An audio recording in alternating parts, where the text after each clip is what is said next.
So before I get into this video, I'd like to say that this series, Is It Trash, will not have any spoilers whatsoever to do with the anime that I'm talking about, just because I feel that this is more just a kind of like a review thing on the anime that I'm talking about, and just in general what my problems and what I thought about the anime itself. So I could do that without spoiling anything, and that would be very helpful for you people who are watching and haven't watched the anime that I'm talking about. And if you have seen it and you were looking for spoilers that I might talk about, then you have come to the wrong place, because don't expect me to talk about any spoilers, because that will just ruin it for people who haven't seen it. And yeah, that's it, and on to the video. Back in fall 2020, there was quite a bit of really good animes that came out during that time, like Jujutsu Kaisen, Haikyuu to the Top Season 4 Part 2, or even Tonikawa, which were pretty big animes that were airing during that time. But there was an anime that wasn't talked about as much, but still caught my attention. Now, to be fair, it isn't very hard to get my attention on anything. Like, if I see a panda, my eyes are locked on that shit. Like, have you seen the panda from Jujutsu Kaisen? That motherfucking fluffy cunt can parkour. Where have you seen a panda do parkour before?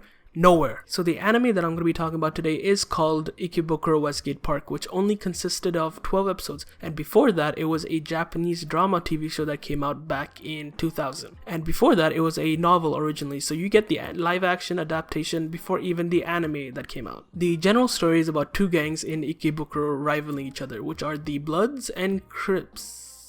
Fuck, shit, my bad. I mean, the Blues are called G-Boys, and the Reds, which is obviously by the name and color, are called Red Angels. Both names are very questionable, but fair enough. And obviously, if there are any gangs involved, there's also the Yakuza that is going to be involved as well. Because if you don't involve the Yakuza, can it really be an anime about crimes and gangs? So in between the G-Boys and the Red Angels is Makoto Majima, the badass who is essentially the middleman between these two gangs and isn't affiliated with either gangs, but he is childhood best friends with the leader of the G-Boys, and that is our second badass of the anime, which is Takashi Ando. The man deals with business and stuff like that and gives services like protection and whatnot to people who need it. And no, he does not hand out condoms in the middle of the street, if that is what you thought about when I mentioned protection. On to the man who might question some people's sexuality, and that is the leader of the Red Angels, which is Kiyoshi Ozaki. And he does not deal in the same type of business like Takashi does, but he tries to help out anyone in his part of Ikebukuro. But other than that, the dude just likes dancing shirtless in a park, and that's all there is to him.